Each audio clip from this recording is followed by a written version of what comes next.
Bienvenue dans la guidance du jour. Allez, je me connecte au guide de lumière pour le message d'aujourd'hui.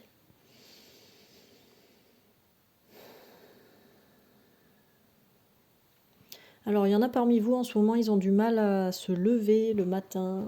C'est lourd, c'est dur, parce que les nuits sont agitées, parce qu'il y a des cauchemars, parce qu'il y a des émotions qui reviennent.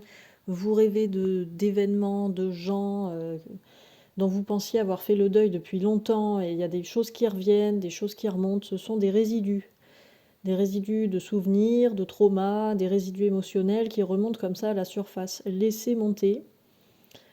Effectivement, c'est désagréable de passer des mauvaises nuits, de se réveiller fatigué, d'avoir mal partout, et en même temps, vous pouvez atténuer ces effets indésirables, entre guillemets, en vous disant que c'est chouette, c'est génial. Si vous arrive tout ça et que vous vous sentez comme ça le matin, c'est que il y a quelque chose qui se passe, il y a des programmes qui se désinstallent, d'autres qui s'installent à l'intérieur de votre être, et du coup ça avance en fait. Tout ça c'est du mouvement, comme toute la vie est du mouvement. C'est normal qu'on passe des phases comme ça, et c'est ok. Déjà rien que de penser à vous réjouir de ces phases-là, ça, vous allez voir que ça va vous changer d'énergie, changer d'attitude, et ça va peut-être un petit peu alléger ces lourdeurs là du matin, des réveils difficiles et tout ça. Là, en plus, c'est le week-end, donc à la fois, vous avez le temps de traîner au lit si vous en avez envie, et à la fois, vous pouvez faire le choix, justement, d'accueillir cet état un peu cotonneux, lourd, englué du matin, et de vous lever tôt, justement, pour apprécier toute la journée là, de temps libre. Alors, pour ceux qui ne travaillent pas le samedi. Pour ceux qui travaillent le samedi, on pense à vous. Et justement, on vous encourage à vous lever et courage quoi, go go go. Alors, une des manières de réussir à se lever comme ça le matin, c'est aussi de se mettre en mouvement. Donc déjà, rien que dans le lit, la position allongée, les guides me montrent qu'on peut commencer à bouger son corps doucement, donc les pieds, faire des cercles avec les chevilles, avec les doigts, bouger les doigts, commencer à s'étirer comme ça, même en position allongée, et puis petit à petit, bâiller, faire des mouvements de toutes sortes avec les bras, etc., replier les jambes sur soi, et ainsi de suite, faire des respirations. Ils insistent encore là-dessus, les guides, toujours faire des respirations, des respirations, des respirations, en conscience, et petit à petit vous asseoir, continuer à vous étirer, à faire des cercles et tout ça, des mouvements avec votre corps en étant assis sur le bord du lit, par exemple. Et après, vous vous levez petit à petit, bien sentir le sol, vous étirez de tout votre long, comme ça. Toujours bien respirer, très bien respirer, ça c'est, de toute façon respirer c'est en permanence, mais plus on le fait en conscience, plus on a de conscience de soi et du monde et des autres. Donc c'est ça tout l'exercice aussi. Vraiment mettre le corps en mouvement comme ça et apprécier en fait la détente à la fois musculaire mais aussi mentale que ça procure et émotionnelle. Et observez si vous avez, après quand vous allez boire votre thé, votre tisane, si vous avez des idées, des intuitions qui émergent comme ça après avoir fait ça. Déjà rien que ça, même en mettant... vous pouvez vous mettre une musique un peu dynamique si vous avez besoin de dynamisme, ou à l'inverse une musique un peu plus douce si vous avez besoin de musique douce.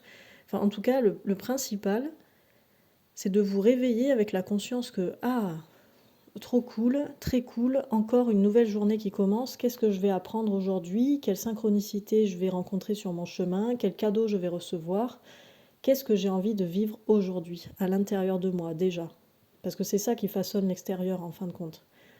C'est notre manière de façonner, d'organiser et de créer cet angle de vue si particulier qui est propre à chacun, là. L'angle de vue de l'optimisme, de la bienveillance, de l'amour, de la motivation, de l'envie d'évoluer, etc. Qui va façonner le monde de cette manière en retour. On attire à soi ce qu'on est. Et ça, les guides n'ont rien inventé là-dessus. Et vous le savez très bien, je pense, les personnes qui écoutent cette chaîne. Donc voyez, choisissez dans quel état vous avez envie de vivre votre journée. Alors, il y a une autre catégorie de personnes parmi vous. Vous avez vraiment du mal à vous sortir de la tourmente, là, hein, par rapport aux énergies, aux émotions, etc. Ça continue à brasser, ça virevolte, ça... Oulala, oulala. Respirez, à nouveau. Je pense que c'est le mot de l'année, là, on le dira jamais assez. Mais respirez, et si vous voyez que vous êtes trop en galère, que vous n'arrivez pas à avancer, que vous êtes complètement englué et embourbé dans vos trucs, les guides vous invitent à vous ouvrir aux autres, en fait. Allez vers les autres. Habillez-vous, sortez de chez vous et allez parler à des gens, n'importe qui, des gens dans la rue, etc. Pas forcément pour écouter les conseils qu'ils auront à vous dire, parce que, comme on disait dans les guidances précédentes, gardez votre bon discernement et attention aux conseils que vous donnent les autres, parce qu'ils sont forcément influencés par leur vécu, leur trauma, leur état émotionnel, leurs souvenirs, etc.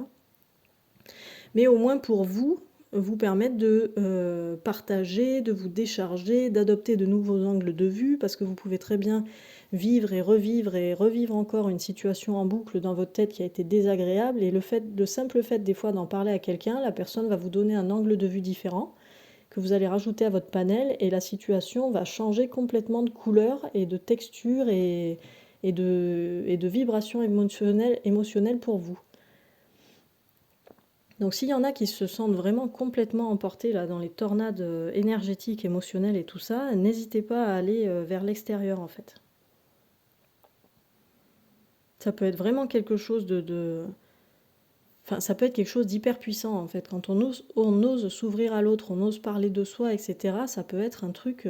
Enfin, c'est un cercle vertueux après qui se met en place, parce que du coup, ce qu'on va partager peut servir à l'autre, et ainsi de suite. Et puis comme ça, on peut lancer cet égrégore, ce cercle d'entraide, cette spirale constructive. Vous voyez comment ça résonne pour vous et comment vous pouvez mettre ça en place dans votre journée ou dans votre quotidien, pas forcément que aujourd'hui, mais en tout cas le faire tranquillement le week-end et voir comment ça peut se mettre en place pour la suite. Voilà, apparemment c'était le message pour aujourd'hui. Bah écoutez, je vous souhaite un bon samedi à tous et toutes. À bientôt.